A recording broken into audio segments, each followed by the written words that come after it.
First, I'd like to thank Gerda, Francois, and Nigel for a nice introduction to this course. I'm going to touch some of the things that were mentioned in Gerda's lecture, but I think that many other people are also going to touch things that she kind of presented. So you may think that there's some overlap, but there's no really way around it. So I'm going to talk about things that happened before the formation of the solar system, and I'm going to touch also the question about the formation of the solar system and also about the Earth.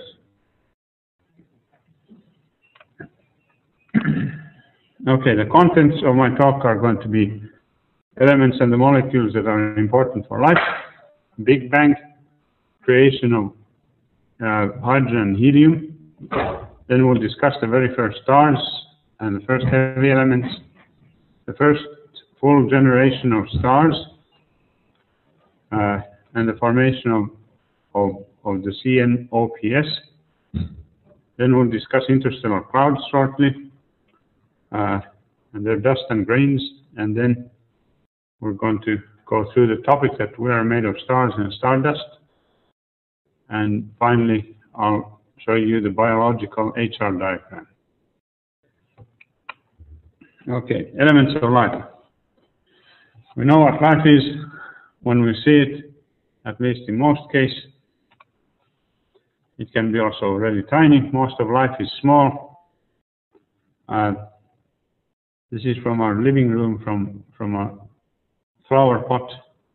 Lots of bacteria growing. If you look at life in general, it has many characteristics that are common to all of life we know. First of all, it has some molecules that are common: water, nucleic acids, amino acids, lipids, and carbohydrates. Like in the cytoplasm of cell, DNA, RNA, proteins, membranes, and sugar and starch.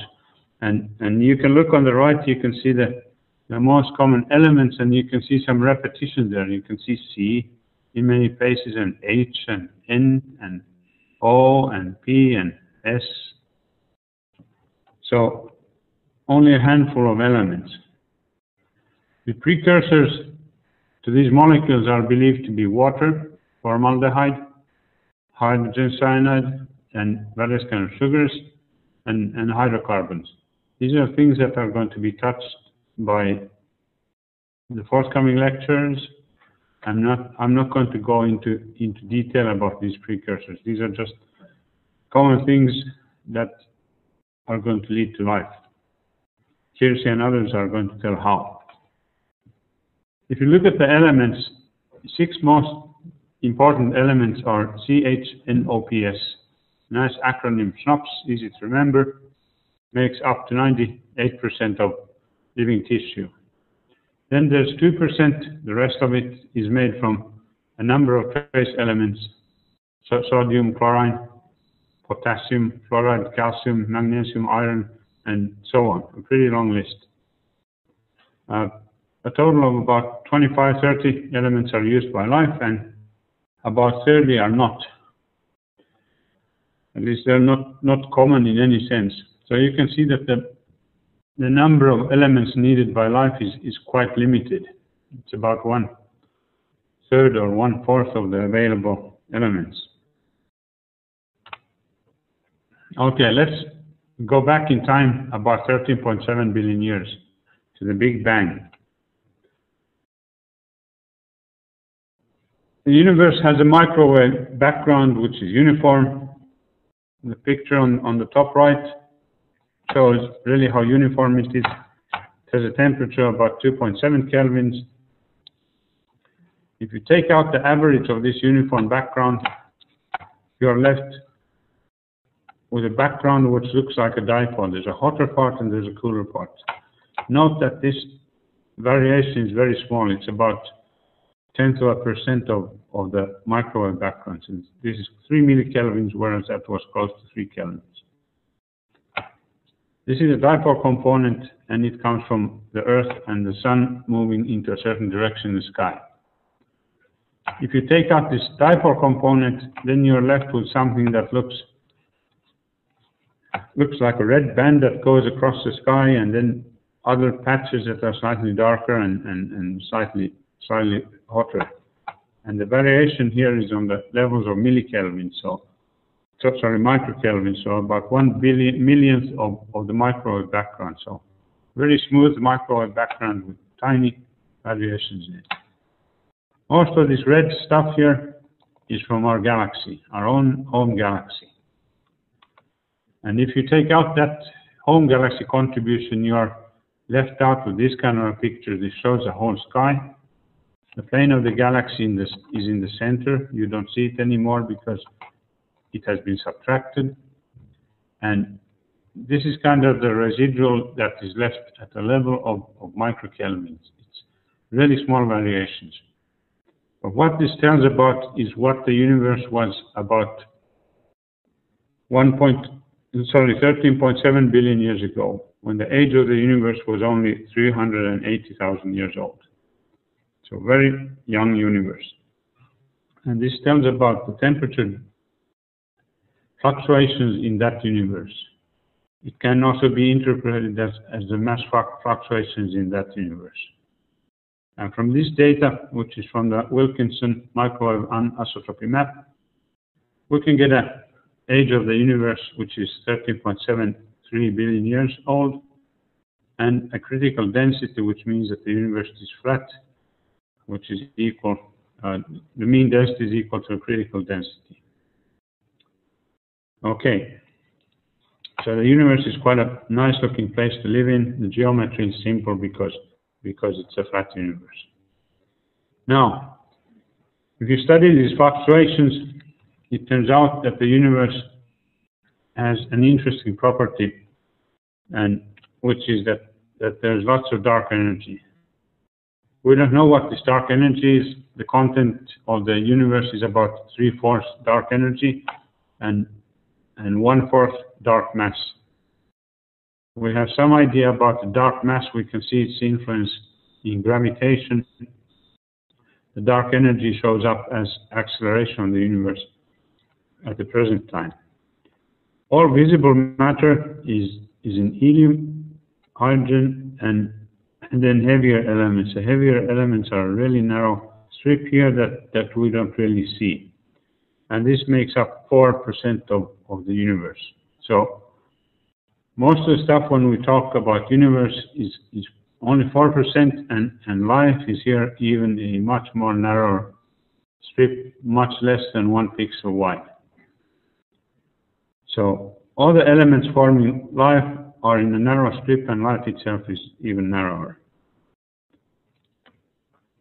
Okay, first two elements, hydrogen and helium, were formed in the Big Bang. The universe was hot and dense and opaque at the beginning. Protons started to form when the universe had a temperature of about 10 to 12 kelvins. It's extremely hot, and this was about 1/10 of a millisecond from the beginning. Right from the start, the universe started cooling, and alpha particles, which are helium cores, start to form when the temperature has fallen down to about 100 million kelvins, and this is about 100 seconds from the beginning. It keeps on going for another about 100 seconds, and during that time 16 protons form one alpha particle, and the 12 remaining protons are left as such. This means that we're going to get a mass of 3/4 of hydrogen and 1/4 of helium. So these are mass ratios, and this is what we observe about in the present-day universe. We also get tiny amounts of heavier elements, which astronomers call metals. Anything heavier than helium is a metal for an astronomer, but these are very small amounts. Note that we're not getting any carbon or oxygen, because for those to form, we would need to go back to a hotter universe. And it's not possible because the universe keeps on cooling all the time.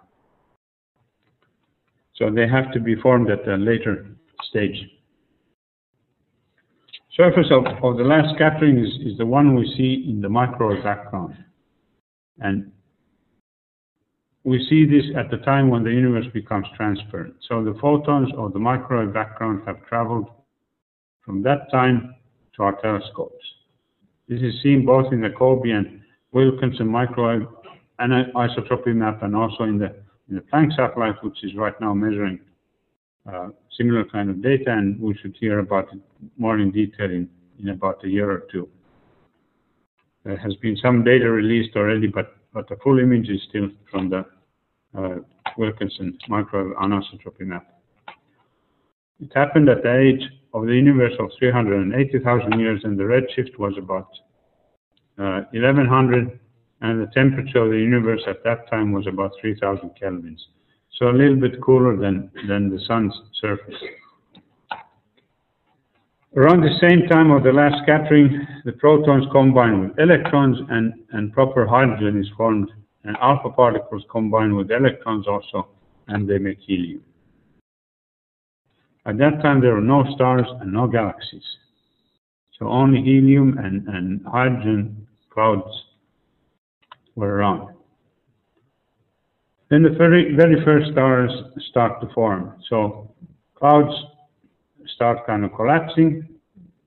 These very first stars have not been found yet, but we astronomers are looking for them. The idea here is that after 200 to 400 billion years of dark ages, these clouds, helium and hydrogen clouds, start to collapse, and some of these stars are believed to be very large, 150 to 500 solar masses. There are also models that suggest that smaller stars also formed at the time. These big stars were short-lived, and they lived a hot life. So their life was over in about 1 million years, which is a very short time, and the temperature of the surface was about 100,000 kelvins. These were the very first stars, were the ones that produced the first heavy elements, like carbon and oxygen.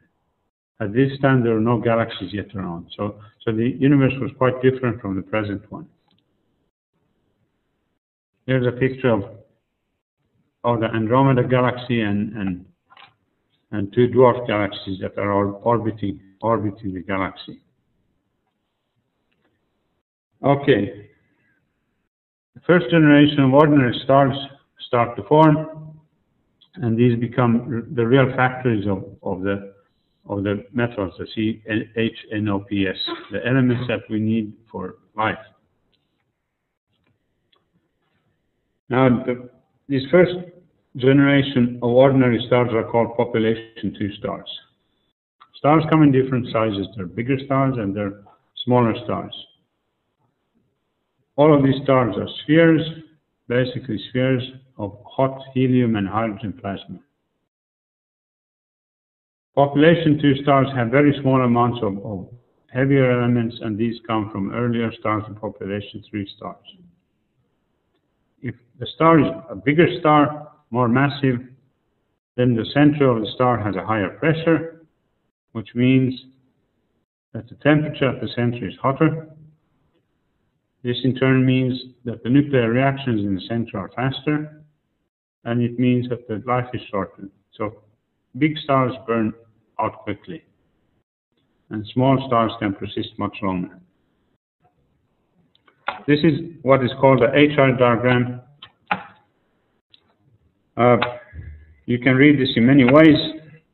Here's the effective temperature of the star, or you can also read the spectral class, or get an idea of the color. Blue means hot for stars, and red means cool. On the vertical axis, you have the brightness of the star, either in magnitude or in luminosity. So note that this is a logarithmic scale. Most of the stars fall on the main sequence, which goes across here, and the sun is right there in the center. So hot stars in the main sequence are up here. They're more massive. They have also a bigger radius of about 100, and these live a short life. On the other side, red and brown dwarfs are small stars. They are cool from the center, and they live much longer lives. The life of our sun is right now about 5 billion years old, and it's expected to last another 5 billion years. Okay. If we look at some numbers here from the left to the right, this is in the same sequence as in the HI diagram. So the blue stars on the left are O0 and A0 spectral class, and then the red dwarfs are on the right, M0 and M7 class, and the stars in the center are solar type. If you look at the mass of the star, you can see that going from O to M, the star mass goes from about 30 to about 0.1, and the temperature from about 4,000. This is the effective temperature on the surface, not in the core. From 44,000 down to about 2,800. Our sun is this G2. And then the age goes from about 5 million years up to a huge number of 10 trillion years. So these numbers here are bigger than the age of the universe. So these stars, when they formed, they are still around, whereas these stars have gone. I mean, there are some that are forming now, and they're not going to last in the sky for a long time. But now, for life to form, we should have something that stays around at least 2 billion years. 10 billion years is better, at least for so-called higher creatures like we are. 30 billion years could be also fine. So the main sequence starts from about spectral class F to M is sort of good for life. So if I go back one slide from F to M, so this range here is good for life. These stars are too short-lived, and these stars are going to have other problems. We're not going to go into those other problems at this point. When habitable zones are going to be discussed in this course, these details will be brought up. Okay, stars. Here's just a picture of a observatory at La Silla, a place where planetary systems are found in good numbers. Okay, what happens inside a star? In a solar type star, less than 1.5 solar masses, the central temperature of the star is between 4 million and 70 million Kelvin. Helium is formed by what's called a proton-proton reaction, so you have hydrogen turning into helium. In more massive stars, larger than that 1.5 solar mass, the central temperature is higher. It's more than 17 million Kelvin, and helium is now formed by a more effective way, which is called the carbon cycle.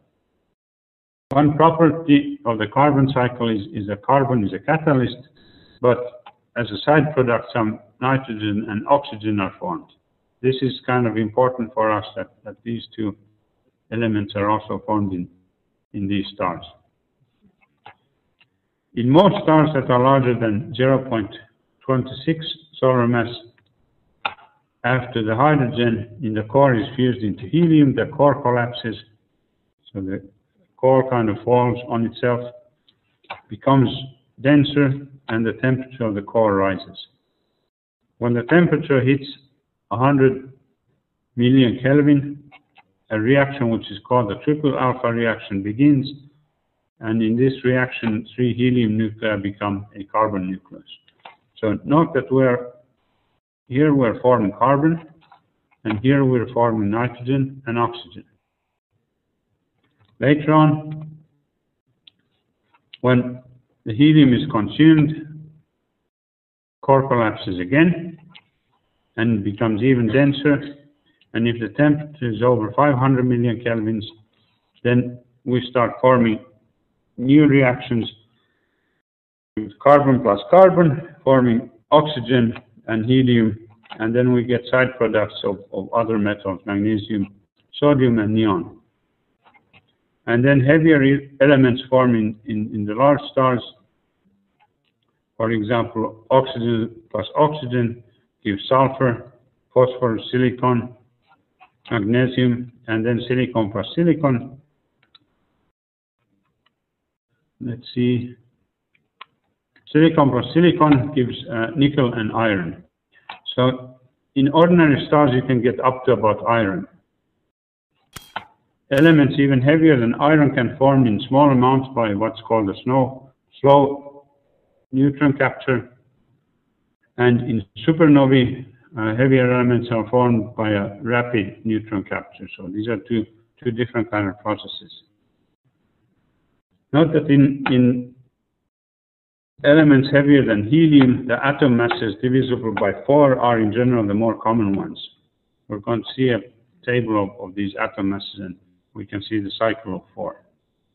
Now, you have all these elements formed in a star, and then somehow you should get them out into space.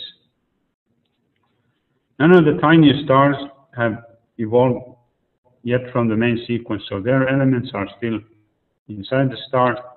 Medium-sized stars will develop an onion-like structure with carbon or oxygen in the core, and then the stars will blow the outer envelope as a stellar wind. And the core is going to form finally a white dwarf and a planetary nebula. Large stars will develop also an onion-like structure, starting with hydrogen on top and then going in heavier elements into the core. If it gets a iron core, then it may blow up as a supernova, and this may cause a complete destruction of the star. And that would be one good way of distributing these heavier elements in the space. The core of such a supernova can collapse into a black hole or a neutron star. That's also a possibility. So, for small stars, you get the planetary nebula with a white dwarf in the center, and in this gas cloud, you are going to get mostly still hydrogen and helium, but it's going to be contaminated with these important elements, carbon, nitrogen, and oxygen. And now this matter is being spread into the interstellar space. In a supernova, you get the same elements, but you also get the heavier elements like silicon and iron. And actually all other elements that we know of get spread into space. Supernovas can be caused by exploding stars, but they can also be caused by colliding white dwarfs or colliding neutron stars. These are alternative ways of making a supernova explosion and distributing this material into the space. So this is a supernova explosion in Taurus, and it's called the Crab Nebula. Okay, all these heavy elements are now distributed into interstellar space. In this interstellar space, gas and dust starts to form clouds. In our galaxy, about 10% of the mass of the galaxy is in stars. 90% is dark matter. And general distribution of elements is 3/4 hydrogen and 1/4 helium, and about 1% of heavier elements. In our galaxy, we can find these cores of giant molecular clouds, such as the Orion cloud, or in Sagittarius, the cores are very cold, 10 to 20 Kelvin. They are dense in astronomical sense, 10 to 9 particles per cubic meter. It's still very thin stuff. I mean, we would not feel it as vacuum. New stars form in these kind of GMCs, and they are rare molecule factories. So here's one picture of the Orion Nebula in visible light. We can see this nebula. There's also parts up here and faint nebulas. They're around all over the picture. We can see this brightly because of four young stars in front of the nebula that are shining the cloud. Now this cloud is actually very big. It would extend over the roof of your room and go through the floor on the other side. If we look into this nebula in infrared, this is what we see. This is the central part. These are the bright stars in the center. But we see a lot of stars that are forming there, newborn stars. This is at 2 micrometers. And it tells us that inside the star, there's a factory of stars. We cannot see through the cloud in visible light, but we can see through it in infrared. So this is taken with the ESO telescopes in Chile. What do you find here? You find molecules. Note that many of these are now important for life, like formaldehyde, hydrogen cyanide, and water. These were mentioned earlier on in the lecture. There's also lots of carbon monoxide, carbon dioxide, and methane found in these clouds. So these are some of the simple, important molecules that we see there. Of course, we see a lot of H2 also. That's the most common molecule, but the second one is on CO, CO2, and water. We can see also hydrocarbons and carbon chains. We can see simple sugars, glycoldehyde, and the longest molecule so far is a long carbon chain. A total of about 150 to nearly 200 molecules have been detected in these clouds. There are bound to be more complex clouds, but the problem in detecting those is that their spectra are very hard to identify. And when you have longer molecules with more atoms in them, they become naturally less common. So this is kind of a limit set by the detection methods. Out of the detected 150 or so molecules, 1/4 is without carbon and 3/4 are with carbon. This is quite interesting because carbon is one of the key ingredients for life. These molecules form partially on dust, like H2 appears to require dust, or some of them form in free space.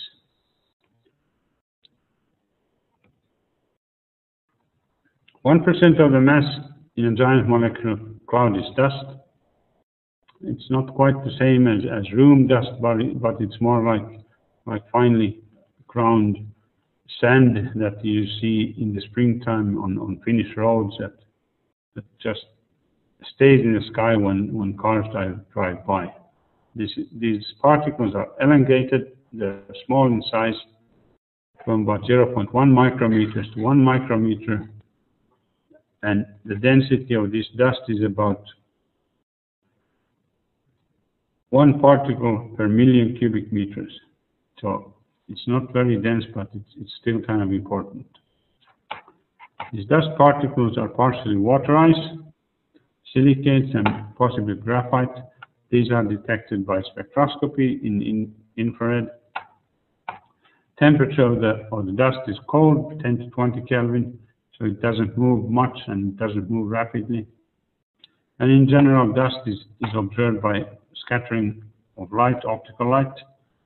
Reddening in optical light, that means that the red color gets through a dust cloud better than blue color. Polarization properties, if the dust particles are aligned, then only light that oscillates in the same direction as the light gets through. And then thermal infrared radiation is also detected from this dust, where you can measure the spectrum of the dust cloud and get its temperature.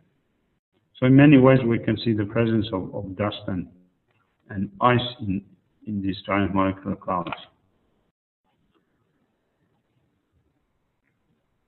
Okay, the ingredients that are found in the stars and are found in the dust clouds that are important for us for the formation of life in the future are first of all hydrogen and helium. That's important for forming stars and like our sun. Hydrogen, helium, and oxygen for giant planets. H and O is important because that's the way you form water, and water appears to be important for formation of giant planets, at least in our solar system. Then you can find silicon,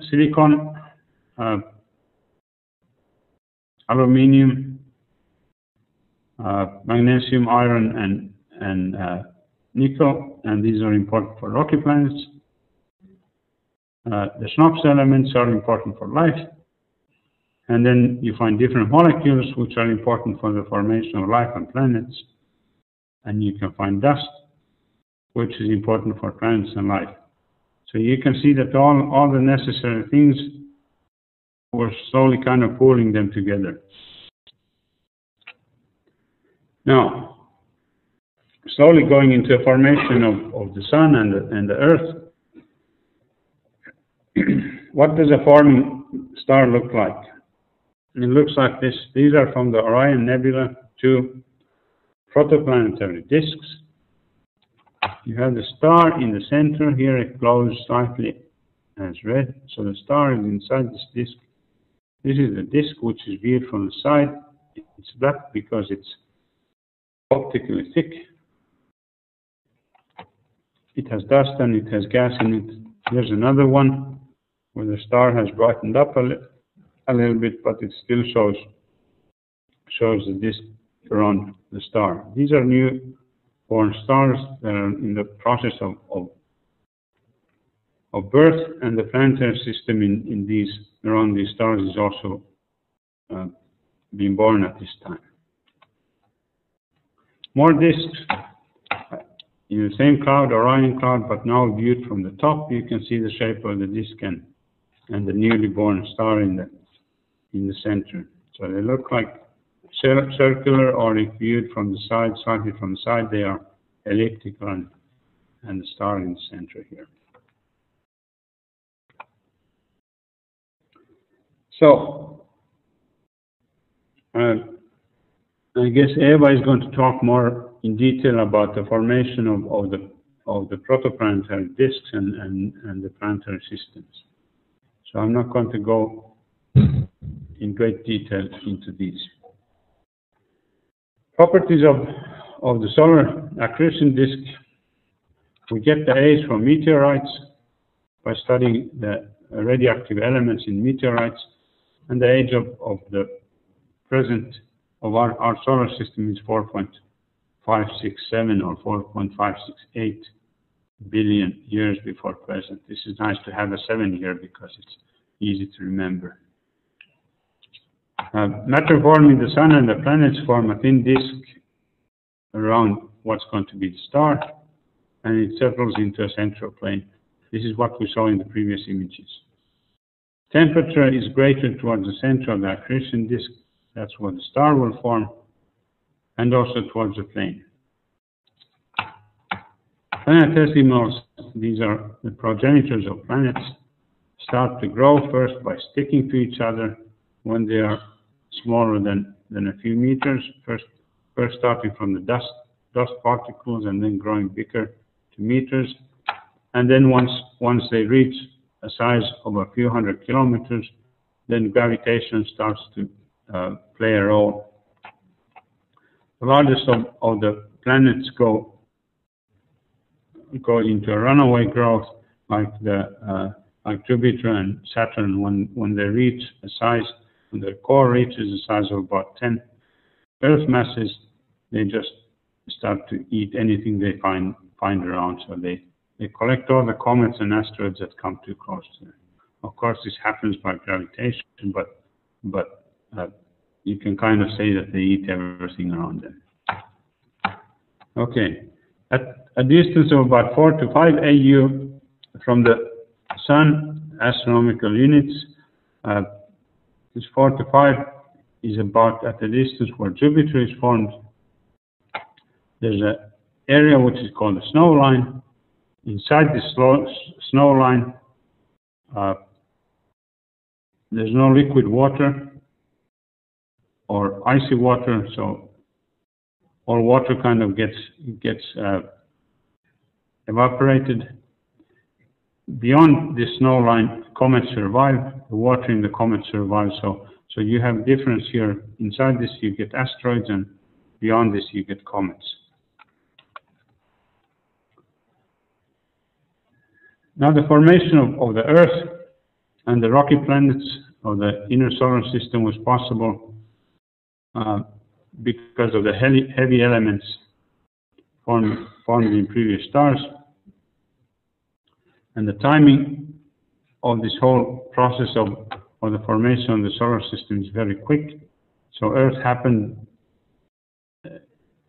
was formed about the same time as the whole solar system. There are variations maybe of a few tens of millions of years, but that's a small variation.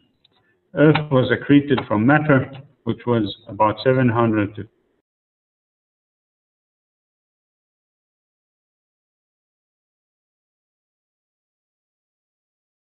carbon monoxide and no water or any gases. They were all blown out of the central parts of the accretion disk. But how do we have water here?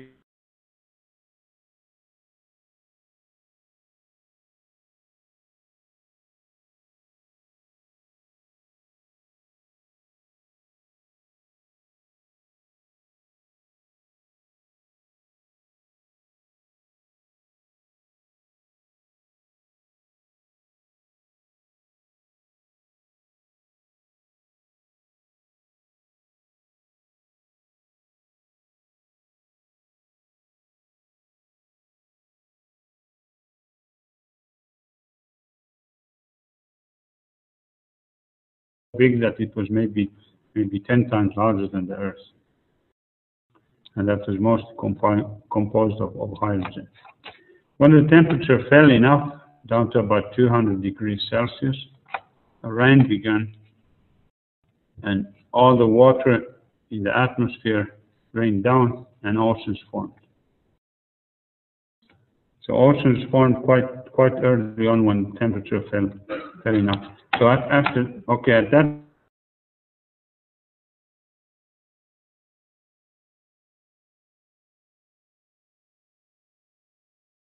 carbon dioxide and carbon monoxide and nitrogen. So this was the first Earth, the first ocean.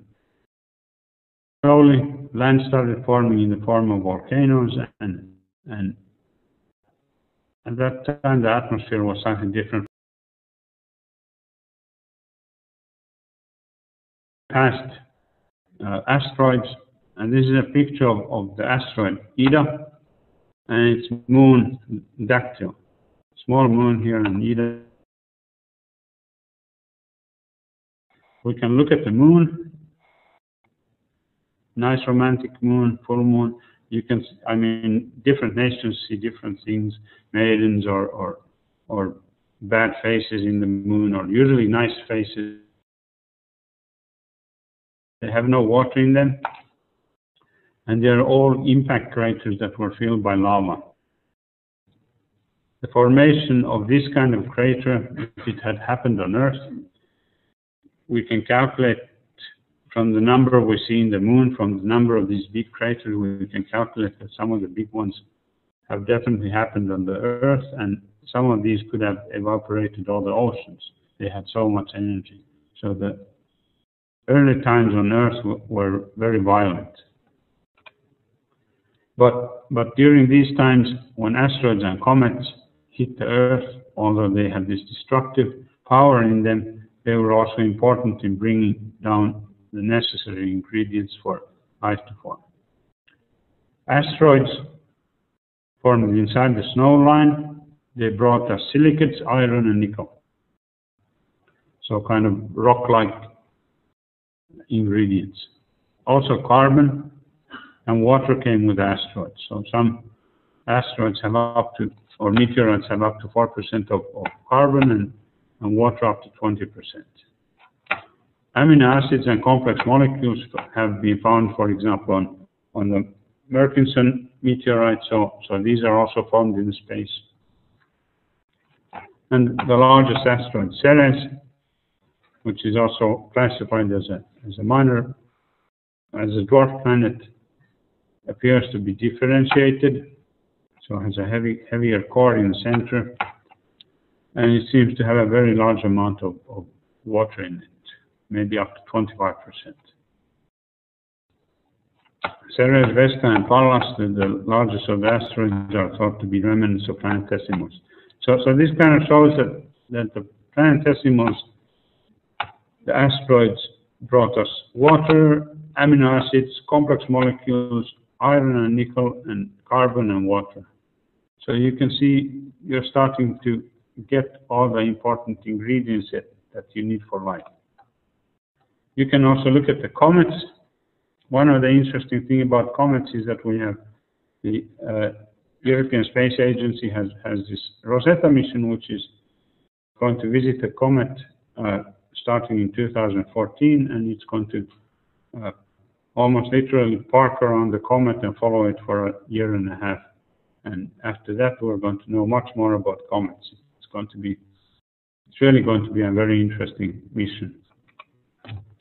But up to now, we know that we know about the comets that heaviest bombardment of comets and asteroids lasted for about 800 million years from the beginning.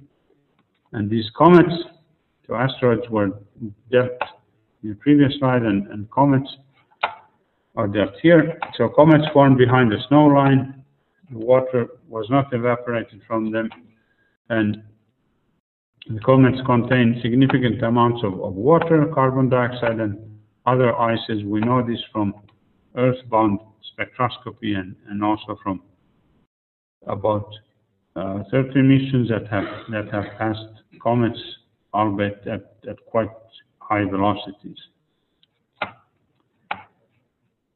So comets have the same molecules that can be found in interstellar clouds and that are also important for life. So they are kind of the carriers of life in one sense. They appear to have brought enough of water to the Earth to form the oceans and also enough of nitrogen for the atmosphere. The asteroids could not have had nitrogen in them in any significant amount because nitrogen is also a volatile molecule. Okay, here's a couple of comets that have been seen nearby from Wilk 2. We got some samples in the aerogels, but really looking for the Rosetta mission. That's going to bring, I think, much more information than all these previous ones combined. Okay, here's a picture of Comet Tempel 1, where a deep impact took place on the comets, and some interesting carbonates were found, and olivine was found, and also signs of big landslides. Quite an interesting case. Okay, we know this comet material is falling down to Earth, partially from the direct impacts, but also from smaller dust, the noctilucent clouds that you can see in Finland in the summertime when auroras are not visible up here. These are found at a height of about 85%. Earlier this year, it was shown that at least half of this ice that's in these noctilucent clouds comes from micrometeorites. So here we see kind of micrometeorite stuff that is slowly on its way down to Earth. It brings similar material to the Earth as the comets and asteroids do. Not much is known about this micrometeorite. About half of these micrometeorites float to Earth non-destructively, so they come really like drizzle rain, really slowly, like feathers falling from the sky. The flux is quite continuous, about 1 micrometeorite per square meter per day. volcanic dust that you have on Earth. Antarctica is a good place to study these. Okay, as Gerda mentioned earlier, where the Sun is a typical star, you can see the elements from the Big Bang, and then from here you have the scarce lithium, beryllium, and barium. From here, this comes from the helium, cycle of 4 up to the formation of iron and nickel. So this is what you get in stars, and then all these other things are from supernovae. So any precious metals come from supernovae. If you look at the actual elements, you can see that if you compare the bacteria, mammals, interstellar medium, and comets, it's quite amazing how similar numbers are in all of these columns. I mean, you can explain it by the amount of water in bacteria, mammals, and interstellar medium and comets, so that's about 2 to 1. But then you have also carbon. And look at mammals and comets, 10%, bacteria 6%, ISM 13%. So they're almost within measurement errors. Nitrogen is on the level of 1-2% all the way through. And then these rarer life elements, sulfur and phosphorus, they're quite low, but you still find them in interstellar medium and in the comets. So I find this kind of quite nice to see that although we're a trillion of stars, it's also in interstellar medium, which has played a critical role in getting all this stuff into us and all the bacteria that are living under our fingernails. Same stuff basically. Okay, the biological HR diagram. Where can life be found?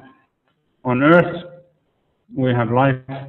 We know that pretty much for a fact. So we have a sun and the distance is 1 AU. Now, using these conditions and also making a few assumptions that the environment has to be stable for a long enough time, conditions have to be suitable. You get it from having a sun in the center, and from the distance you can calculate the reasonable temperature. And assuming an Earth-like world, you can take your HI diagram and look at it. So the blue area here is too hot for life. In the red area here, you run into a problem which is called the tidal locking. I think we're going to hear about this when we discuss habitable zones in this course. And the gray zone here are stars that are too short-lived, either too short in the main sequence or evolve quickly out from their phase, like red giants, are not going to stay here for many hundreds of millions of years. So you're left with this kind of an area here and something in this range, and by combining those, you can get this light green triangle if you're kind of liberal, but if you want to be a little bit stricter to something similar to our own Earth's condition, then it's the dark green area that you'd call the biological HR diagram area, which is suitable for life. Okay, and in Finnish, thank you.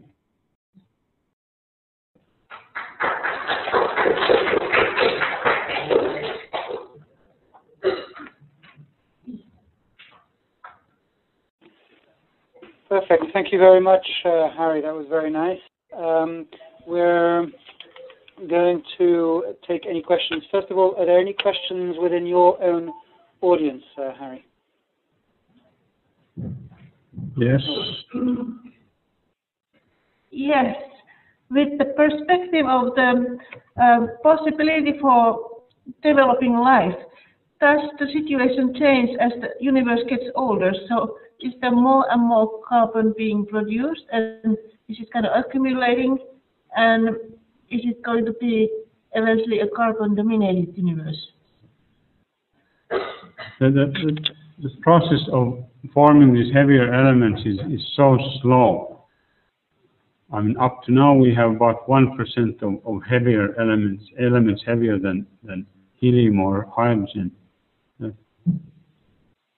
For it to be carbon dominated, it's going to take many, many, many ages of the universe. I doubt it's ever going to happen. Unless you start building something that's carbon-based life. I mean, carbon-based in the sense that it's highly dominated by carbon. I mean, it's already quite carbon-based, and we have water and we have carbon-based chemistry, which act together to form the life. But the universe is not going to be carbon-based. Okay, any more questions from the audience? Yes.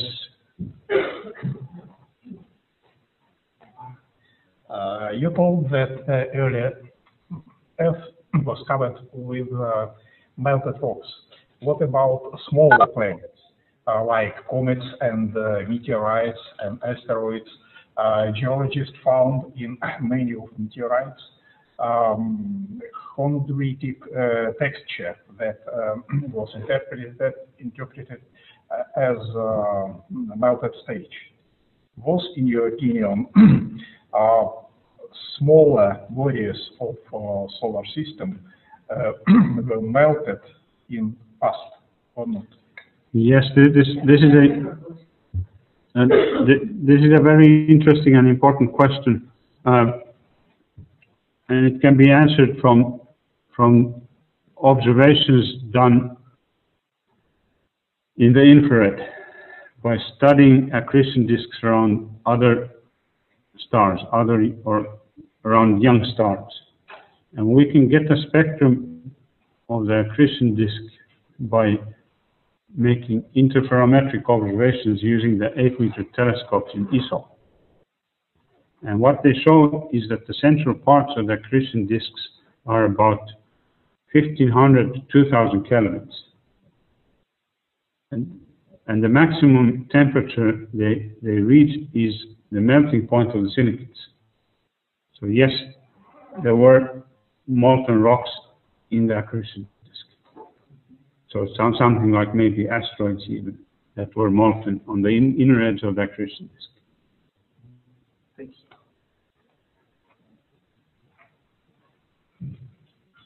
Any more questions? I think that's it for our questions over here. Okay, thank you very much. I'm going to move to Gerda to see if she has any questions. Yeah, hello, Harry. Hi, Gerda. Thank you very much for this very interesting talk. I have a question on the early Earth. You said the early Earth at the beginning was molten rock, and then somehow water rained down, or so it was high temperature. Could you estimate about the time when the Earth became clement for life, when you think that life could have started? Does it fall together with the microfossil date, or was it earlier? So when did Earth cool down so that oceans were formed? I haven't seen any solid calculations on this, but that might be something I could try to give as a master's thesis study for one of my students. That would be an interesting thing. It's not a very complicated calculation, but that's something that we could try to do here.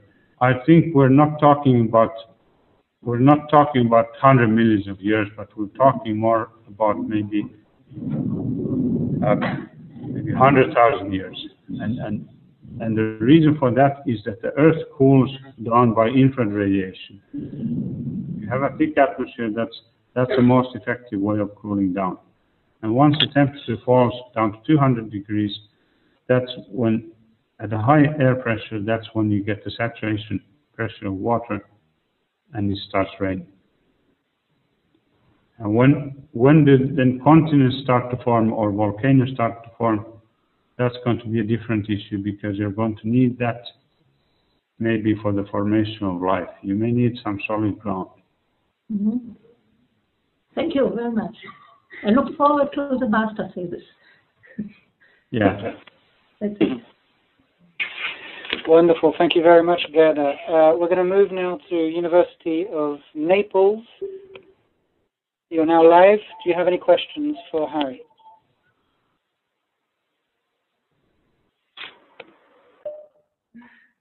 No questions here. Thank you. No questions? Okay, thank you very much. Viterbo. Where are we? Questions, thanks.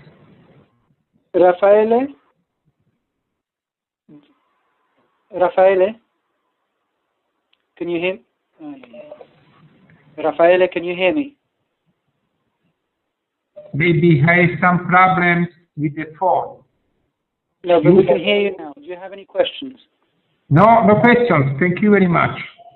Okay, thank you very much. Let's go back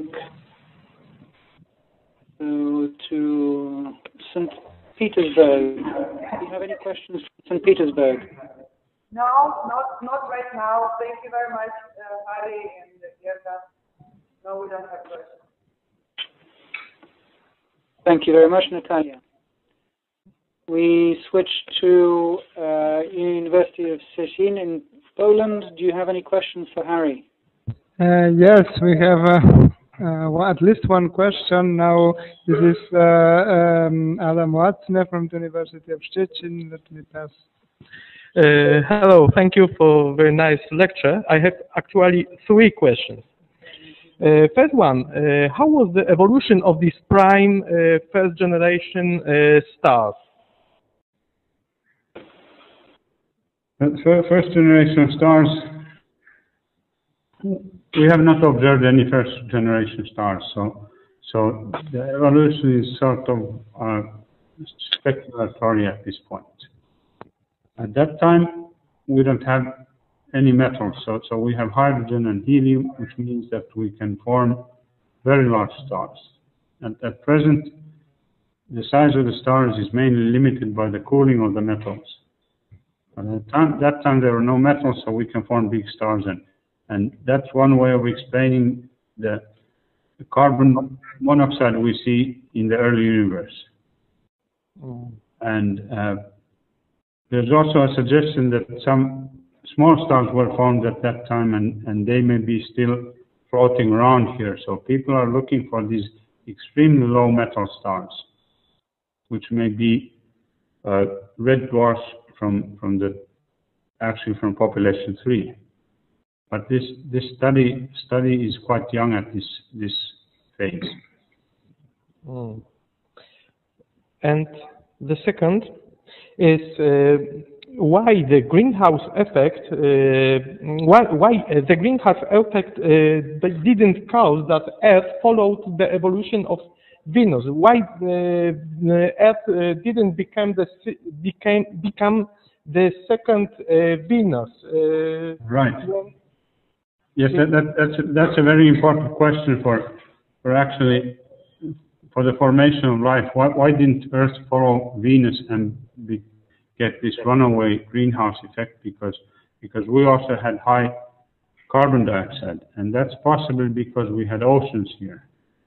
And once land started forming here, volcano, we started getting erosion, and this carbon dioxide went down into the mantle by the erosion, and it got off the atmosphere. So you have high carbon dioxide, and you get strong erosion, and it starts removing carbon dioxide from the atmosphere. And this kind of creates a thermostat. The temperature starts to falling, and the greenhouse effect goes away. On Venus, you may not have had oceans, or they evaporated quickly, so you could not get this dumping of carbon dioxide into the mantle of the Earth. And the last one question is, what is the origin of water on Ceres and these big planetoids you mentioned in your lecture? The origin of water in Ceres, that's a good question.